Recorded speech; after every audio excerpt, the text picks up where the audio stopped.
Hi all, welcome back my YouTube channel ರುಚಿ ಸವಿರುಚಿ. ಹೇಗಿದ್ದಾರೆ ಎಲ್ಲರೂ? ಸೊ ಫ್ರೆಂಡ್ಸ್, ನಾನಿವತ್ತು ನಿಮಗೆ ಒಂದು ಬೇಳೆ ಮತ್ತು ತರಕಾರಿ ಹಾಕಿ ಒಂದು ಹುಳಿ ಸಾಂಬಾರು ಹೇಗೆ ಮಾಡೋದು ಅನ್ನೋದನ್ನು ತೋರಿಸ್ತಿದ್ದೀನಿ. ಇದು ಮುದ್ದೆಗೂ ಅನ್ನೋಕ್ಕೆ ತುಂಬ ಚೆನ್ನಾಗಿರುತ್ತೆ. ಸೊ ನಾನು ತುಂಬ ಸಾಂಬಾರ್ಸು ಮುದ್ದೆಗೆ ಮಾಡ್ತೀನಿ, ಯಾಕಂದರೆ ನಮ್ಮ ಮನೇಲಿ ಡೈಲಿ ಮುದ್ದೆ ಇರಲೇಬೇಕು. ಸೊ ಅದರಿಂದ ನಾನು ರೆಗ್ಯುಲರಾಗಿ ಮಧ್ಯಾಹ್ನ ಟೈಮು ಡಿಪ್ ಮಾಡ್ತೀನಿ. ಸಾಮಾನ್ಯವಾಗಿ ಈ ಸಾಂಬಾರನ್ನ ಹಳ್ಳಿ ಕಡೆ ಇರೋ ಜನಕ್ಕೆ ಗೊತ್ತೇ ಇರುತ್ತೆ. ಸೊ ಯಾಕಂದರೆ ಹೊಲ ಕೊಯ್ಯೋದಕ್ಕೆ ಬಂದಾಗ ಮತ್ತು ಕಳೆ ಒರೆಯೋದಕ್ಕೆ ಈ ಥರ ಎಲ್ಲ ಬಂದಾಗ ತುಂಬ ಕಾಳು ಸಾಂಬಾರು ಇಲ್ಲ ಇಲ್ಲಿ ಈ ರೀತಿ ಬೇಳೆ ಮತ್ತು ತರಕಾರಿ ಹಾಕಿ ಸಾಂಬಾರನ್ನ ಮಾಡ್ತಿರ್ತಾರೆ. ಸೊ ನಮ್ಮ ಕಡೆಯೂ ಇದನ್ನು ಆ ಟೈಮಲ್ಲಿ ತುಂಬ ಹೆಚ್ಚಾಗಿ ಮಾಡ್ತಿರ್ತಾರೆ. ಸೊ ಈಗ ಇದನ್ನು ಮಾಡೋದು ಹೇಗೆ ಅನ್ನೋದನ್ನು ನಾವು ನೋಡ್ಕೊಂಬರೋಣ ಬನ್ನಿ. ಅದಕ್ಕೂ ಮುಂಚೆ ನನ್ನ ಚಾನಲ್ನ ಸಬ್ಸ್ಕ್ರೈಬ್ ಮಾಡಲಿಲ್ಲ ಅಂದರೆ ಪ್ಲೀಸ್ ಸಬ್ಸ್ಕ್ರೈಬ್ ಮಾಡಿ, ಲೈಕ್ ಮಾಡಿ ಮತ್ತು ಪಕ್ಕದಲ್ಲೇ ಇರುವಂಥ ಬೆಲ್ ಬಟನ್ನು ಸಹ ಕ್ಲಿಕ್ ಮಾಡಿ. ನಾವು ತುಂಬ ಕಷ್ಟಪಟ್ಟು ವೀಡಿಯೋ ಮಾಡ್ತೀವಿ. ಸೊ ಸಬ್ಸ್ಕ್ರೈಬ್ ಆಗಿ ಪ್ಲೀಸ್. ಮತ್ತು ಈಗ ಇದನ್ನು ಮಾಡೋದು ಹೇಗೆ ಮತ್ತು ಇದಕ್ಕೆ ಬೇಕಾಗಿರೋಂಥ ಇಂಗ್ರೀಡಿಯೆಂಟ್ಸ್ ಏನು ಅನ್ನೋದನ್ನು ನೋಡ್ಕೊಂಬರೋಣ ಬನ್ನಿ. ಈ ಮಿಕ್ಸಿಂಗ್ ಬೇಳೆ ಹುಳಿ ಸಾರು ಮಾಡೋದಕ್ಕೆ ನಾನು ಎಲ್ಲ ಥರದ ಕಾಳನ್ನು 200 ಗ್ರಾಮಷ್ಟು ತೊಗೊಂಡಿದ್ದೀನಿ. ನೋಡಿ, ಕಾಬೂಲ್ ಕಡಲೆ, ಅಲಸಂದೆ, ತೊಗರಿಬೇಳೆ ಮತ್ತು ಹುರುಳಿಕಾಳು ಮತ್ತು ಹೆಸರು ಕಾಳು, ನಾನು ಎಲ್ಲ ಥರದ ಕಾಳನ್ನು ಸಹ ಈ ರೀತಿ ಒಂದು ಕಪ್ಪಲ್ಲಿ ಸುಮಾರು ಒಂದು 200 ಗ್ರಾಮಷ್ಟು ತಗೊಂಡಿದ್ದೀನಿ. ಮತ್ತು ನಾನು ಸ್ವಲ್ಪ ಬೀನ್ಸನ್ನು ಸಹ ತೊಗೊಂಡಿದ್ದೀನಿ. ಬೀನ್ಸನ್ನು ಮತ್ತು ಗೋರಿಕಾಯಿ ಎರಡನ್ನೂ ಸಹ ಮಿಕ್ಸ್ ಮಾಡಿ ನಾನು ಇದನ್ನು 1 ಕಪ್ ಆಗೋಷ್ಟು ತೊಗೊಂಡಿದ್ದೀನಿ. ಮತ್ತು ಈ ರೀತಿ ನಾವ್ಕೋಲನ್ನು ಸಹ ನಾನು ದೊಡ್ಡ ಸೈಜಿನ 1 ಗಡ್ಡೆ ತೊಗೊಂಡಿದ್ದೀನಿ. ಸೊ ನಾವು ಇಷ್ಟನ್ನು ಈಗ ನಿಮ್ಗೆ ಇಷ್ಟ ಬಂದಿದ್ದ ತರಕಾರಿ ಹಾಕ್ಬೋದು, ಇದೆ ಅಂತಲ್ಲ. ಬೀರೆಕಾಯಿ ಹಾಕ್ಬೋದು, ಮತ್ತು ಬಟಾಣಿ ಹಾಕ್ಬೋದು, ಆಲೂಗಡ್ಡೆ ಹಾಕ್ಬೋದು, ಕ್ಯಾರೆಟ್ ಹಾಕ್ಬೋದು, ನೀವು ಯಾವುದೇ ರೀತಿ ತರಕಾರಿ ಸಹ ಈ ಸಾಂಬಾರಿಗೆ ಹಾಕ್ಕೋಬೋದು. ಸೊ ನಾನು ಮಾತ್ರ ಈಗ ಇಷ್ಟನ್ನು ತೊಗೊಂಡಿದ್ದೀನಿ. ಮತ್ತು ನಾವು ಇಷ್ಟನ್ನು ಈಗ ಒಂದು ಕುಕ್ಕರ್ ತೊಗೊಂಡು ಅದಕ್ಕೆ ನಾವು ಬೇಳೆ ಮತ್ತು ನೀವು ಕಾಳುಗಳು ಯಾವುದೇ ರೀತಿಯಾದಂಥ ಕಾಳು ಹಾಕ್ತೀರಿ ಅಂದರೆ ನೆನೆಸಿ ಹಾಕೋದು ಒಳ್ಳೆಯದು. ಸೊ ನಾನು ಎಲ್ಲ ರೀತಿ ಬೇಳೆನೂ ಹಾಕ್ಕೊಂಡಿದ್ದೀನಿ. ಮತ್ತು ಬೀನ್ಸು, ಗೋರಿಕಾಯಿ ಮತ್ತು ನಾವ್ಕೋಲು ಇಷ್ಟನ್ನು ಹಾಕಿ ಚೆನ್ನಾಗಿ 1-2 ಸಲ ಇದನ್ನು ವಾಶ್ ಮಾಡ್ಕೊಂಬರೋಣ. ನೋಡಿ, ಎಲ್ಲ ಈ ರೀತಿ ನೀಟಾಗಿ ವಾಶ್ ಮಾಡ್ಕೊಂಬಂದಿದ್ದೀನಿ. ಮತ್ತು ನಾನು ಇದಕ್ಕೆ 2 ಟೊಮೊಟೊನೂ ಸಹ ಹಾಕ್ತಿದ್ದೀನಿ. ಹುಳಿ ಸಾರಾಗಿರೋದ್ರಿಂದ ನೀವು 2 ಟೊಮೊಟೊ ಹಾಕಿ, ಸ್ವಲ್ಪ ಹುಣಸೆಹಣ್ಣು ಸಹ ಹಾಕ್ತೀನಿ ನಾನು. ಸೊ 2 ಟೊಮೊಟೊನೂ ಸಹ ಹಾಕ್ತೀನಿ. ಮತ್ತು ಇದಕ್ಕೆ ನಾವು ಬೇಯೋದಕ್ಕೆ ಬೇಕಾದಷ್ಟು ನೀರನ್ನು ಸಹ ಸೇರಿಸ್ಕೊಳ್ಳೋಣ. ಮತ್ತು ಈಗ ಇದನ್ನು ನಾನು ಇದಕ್ಕೆ ಉಪ್ಪನ್ನು ಸಹ ಈಗಲೇ ಹಾಕ್ಕೊಳ್ತಿದ್ದೀನಿ. ನಾನು 1 ಸ್ಪೂನಷ್ಟು ಹಾಕ್ಕೊಳ್ತಿದ್ದೀನಿ. ನೀವು ರುಚಿಗೆ ನೋಡಿಕೊಂಡು ಉಪ್ಪನ್ನು ಸೇರಿಸ್ಕೊಳ್ಳಿ. ಉಪ್ಪು ನಾವು ಈಗಲೇ ಹಾಕೋದ್ರಿಂದ ತರಕಾರಿಗೆಲ್ಲ ಚೆನ್ನಾಗಿ ಹಿಡಿದಿರುತ್ತೆ. ಸೊ ನಾವೀಗ ಇದನ್ನು ಲಿಡ್ ಕ್ಲೋಸ್ ಮಾಡಿ 1-2 ವಿಸಿಲನ್ನ ಬೇಯಿಸ್ಕೊಳ್ಳೋಣ. ಈಗ ಅದು 2 ವಿಸಿಲ್ ಬರೋಷ್ಟೊತ್ತಿಗೆ ನಾವು ಇದಕ್ಕೆ ಸಿಂಪಲಾಗಿ ಒಂದು ಮಸಾಲೆನ ರೆಡಿ ಮಾಡ್ಕೊಳ್ಳೋಣ.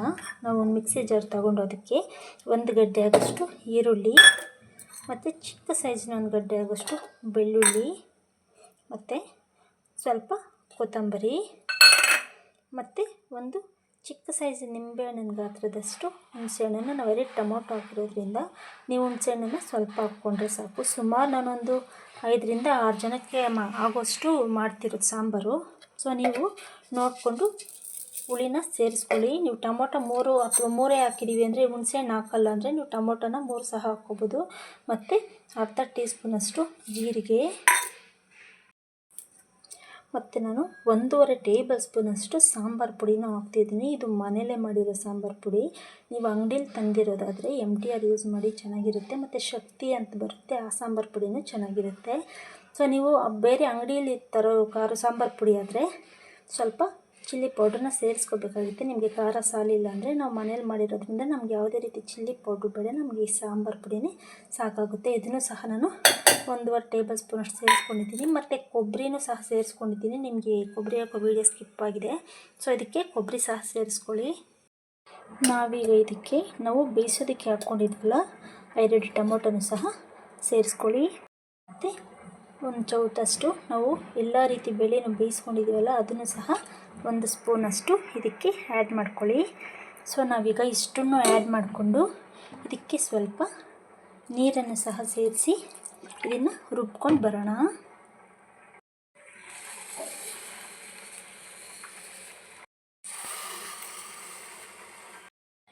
ಈಗ ನಾವು ಈ ಮಸಾಲೆನ ಬೇಯಿಸಿ ಇಟ್ಕೊಂಡಿದ್ದೀವಲ್ಲ, ತರಕಾರಿ ಮತ್ತು ಬೇಳೆ, ಅದಕ್ಕೆ ಸೇರಿಸ್ಕೊಳ್ಳೋಣ.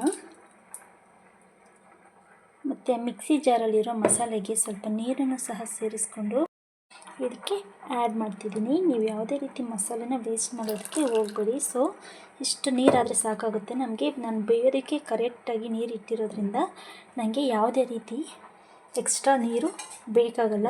ಸೊ ನೀವು ನೀರು ಕರೆಕ್ಟಾಗಿ ಇಡೋದಕ್ಕೆ ಬರುತ್ತೆ ಅಂದರೆ ನಿಮಗೆ ನೀವು ಬೇಳೆಗೆ ಹಾಕಿರ್ತೀರಲ್ವ ಅದೇ ನೀರೇ ಸಾಕು. ಸೊ ಇಲ್ಲ ನಿಮಗೆ ನೀರು ಮೆಜರ್ಮೆಂಟ್ ಗೊತ್ತಾಗಲ್ಲ ಅಂದರೆ 2 ಗ್ಲಾಸಷ್ಟು ನೀರು ಹಾಕ್ಕೊಳ್ಳಿ. ಮತ್ತು ಮಸಾಲೆ ರುಬ್ಬೋದಕ್ಕೂ ನೀರು ಹಾಕೋದ್ರಿಂದ ಸ್ವಲ್ಪ ನಮಗೆ ಕರೆಕ್ಟಾಗಿ ಬರುತ್ತೆ. ನೋಡಿ, ನಾವೀಗ ಇದನ್ನು ಸ್ಟವ್ ಮೇಲಿಟ್ಟು ಹೈ ಫ್ಲೇಮಲ್ಲಿ ಒಂದು 10 ನಿಮಿಷ ಚೆನ್ನಾಗಿ ಕುದಿ ಬರೋ ತನಕ, ಈ ಮಸಾಲ ಸ್ಮೆಲ್ಲೆಲ್ಲ ಹೋಗಿ ಚೆನ್ನಾಗಿ ಕುದಿ ಬರೋ ತನಕ ನಾವು ಇದನ್ನು ಒಂದು 10 ನಿಮಿಷ ಕುದಿಸ್ಕೊಳ್ಳೋಣ. ನೋಡಿದ್ರಲ್ವ, ನಾವು ಈ ರೀತಿ ಸಾಂಬಾರನ್ನು ಕಾಯೋದಕ್ಕೆ ಸ್ಟವ್ ಮೇಲೆ ಹೈ ಫ್ಲೇಮ್ ಇಟ್ಟು ಒಂದು 10 ನಿಮಿಷ ಇಡೋಣ. ನಾವು ಉಪ್ಪನ್ನು ಮುಂಚೆನೇ ಸೇರಿಸಿರೋದ್ರಿಂದ ಯಾವುದೇ ರೀತಿಯಾದಂಥ ಉಪ್ಪನ್ನು ಸಹ ನಾನು ಸೇರಿಸ್ತಿಲ್ಲ. ನೀವು ಇನ್ನೊಂದ್ಸಲ ರುಚಿಗೆ ನೋಡಿಕೊಂಡು ಇನ್ನೂ ನಿಮಗೆ ಸಾಲಿಲ್ಲ ಅಂದರೆ ಸ್ವಲ್ಪ ಉಪ್ಪನ್ನು ಈಗ ನೀವು ಸೇರಿಸ್ಕೋಬೋದು. ನೋಡಿದ್ರಲ್ವ, ನಾನು ಒಂದು 10 ನಿಮಿಷ ಹೈ ಫ್ಲೇಮಲ್ಲಿ ಇಟ್ಟಿದ್ದೀನಿ. ಸೊ ನಮಗೆ ಈ ರೀತಿ ಚೆನ್ನಾಗಿ ಕುದಿ ಬಂದಿದೆ. ನೋಡಿ, ನಿಮಗೆ ಸಾಂಬಾರು ಕರೆಕ್ಟಾಗಿ ಕನ್ಸಿಸ್ಟೆನ್ಸಿನೂ ಸರಿಯಾಗಿ ಬಂದಿದೆ. ಸೊ ನಾವು ಈಗ ಈ ಟೈಮಲ್ಲಿ ನಾವು ಇದಕ್ಕೆ ಒಗ್ಗರಣೆ ಮಾಡ್ಕೋಬೇಕಾಗುತ್ತೆ. ನಿಮಗೆ ಒಳ್ಳೆ ಘಮ ಬರ್ತಿರುತ್ತೆ. ಹಸಿ ಸ್ಮೆಲ್ ಏನೂ ಇಲ್ಲದೆ ಸಾಂಬಾರಿನ ಘಮ ಒಳ್ಳೆ ರೀತಿ ಬರ್ತಿರುತ್ತೆ. ಸೊ ನೀವು ಆ ಟೈಮಲ್ಲಿ ತಿಕ್ನೆಸ್ ನೋಡ್ಕೊಂಡು ಸಾಂಬಾರನ್ನು ಸ್ಟವನ್ನು ಆಫ್ ಮಾಡಿ. ಮತ್ತು ನಾವೀಗ ಇದಕ್ಕೆ ಒಂದು ಒಗ್ಗರಣೆ ಮಾಡ್ಕೊಳ್ಳೋಣ ಬನ್ನಿ. ಒಗ್ಗರಣೆಗೆ ನಾವು ಒಂದು ಸ್ಟವ್ ಮೇಲೆ ಪ್ಯಾನ್ ಇಟ್ಟು ಅದಕ್ಕೆ ಒಂದು 2 ಟೇಬಲ್ ಸ್ಪೂನಷ್ಟು ಎಣ್ಣೆನ ಸೇರಿಸ್ಕೊಳ್ಳೋಣ. ಸೊ ನಾನು ಸ್ಪೆಷಲಾಗಿ ಏನು ಒಗ್ಗರಣೆ ಏನಿಲ್ಲ, ನಾರ್ಮಲಾಗಿ ಹಾಕುವಂಥ ಒಗ್ಗರಣೆನೇ. ಕೆಲವೊಂದಕ್ಕೆ ಈರುಳ್ಳಿ ಹಾಕ್ತೀವಿ, ಕೆಲವೊಂದಕ್ಕೆ ಅದೇ ರೀತಿ ಈರುಳ್ಳಿ ಇಲ್ಲದೇ ಒಗ್ಗರಣೆ ಮಾಡ್ತೀವಿ. ಸೊ ನಾವು ಕೆಲವೊಂದು ಸಾಂಬಾರಿಗೆ ಈರುಳ್ಳಿ ಹಾಕೋದ್ರಿಂದ ತುಂಬ ಟೇಸ್ಟ್ ಬರುತ್ತೆ. ನಾನು ಅವಶ್ಯಕತೆ ಇದ್ದರೆ ಮಾತ್ರ ಈರುಳ್ಳಿನ ಒಗ್ಗರಣೆಗೆ ಸೇರಿಸ್ತೀನಿ. ಸೊ ನಾವೀಗ ಇದಕ್ಕೇ ಒಂದು 1/4 ಟೀ ಸ್ಪೂನಷ್ಟು ಸಾಸಿವೆನೂ ಸಹ ಸೇರಿಸ್ಕೊಳ್ಳೋಣ. ಸಾಸಿವೆ ಎಲ್ಲ ಚಿಟಪಟ ಅಂತ ಚೆನ್ನಾಗಿ ಫ್ರೈ ಆದಮೇಲೆ ಇದಕ್ಕೆ ನಾನು ಕರಿಬೇವಿನ ಸೊಪ್ಪನ್ನು ಸಹ ಸೇರಿಸ್ಕೊಂಡಿದ್ದೀನಿ. ನಾನು ಸ್ವಲ್ಪ ಕರಿಬೇವಿನ ಸೊಪ್ಪು ಒಣಗೋಗಿದೆ. ಸೊ ನೀವು ಒಣಗಿರೋದಿದ್ರೂ ಹಾಕ್ಬೋದು, ಇಲ್ಲಾಂದ್ರೆ ಹಸಿ ಕರಿಬೇವಿನ ಸೊಪ್ಪನ್ನು ಸಹ ನೀವು ಹಾಕ್ಬೋದು. ನಾವೀಗ ಒಗ್ಗರಣೆನ ಸಾಂಬಾರಿಗೆ ಸೇರಿಸ್ಕೊಳ್ಳೋಣ.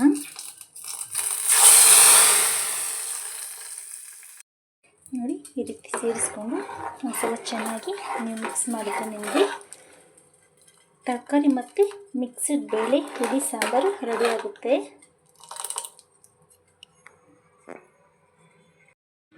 ನೋಡಿದ್ರಲ್ವಾ, ನೀವು ಈ ಸಾಂಬಾರನ್ನ ಟ್ರೈ ಮಾಡಿ ಹೇಗೆ ಬಂತು ಅನ್ನೋದನ್ನು ನನಗೆ ಕಾಮೆಂಟ್ ಮಾಡಿ ತಿಳಿಸಿ. Thank you watching the video. ಮತ್ತು ನನ್ನ ಚಾನಲ್ನ ಸಬ್ಸ್ಕ್ರೈಬ್ ಆಗೋದನ್ನು ಮರಿಬೇಡಿ.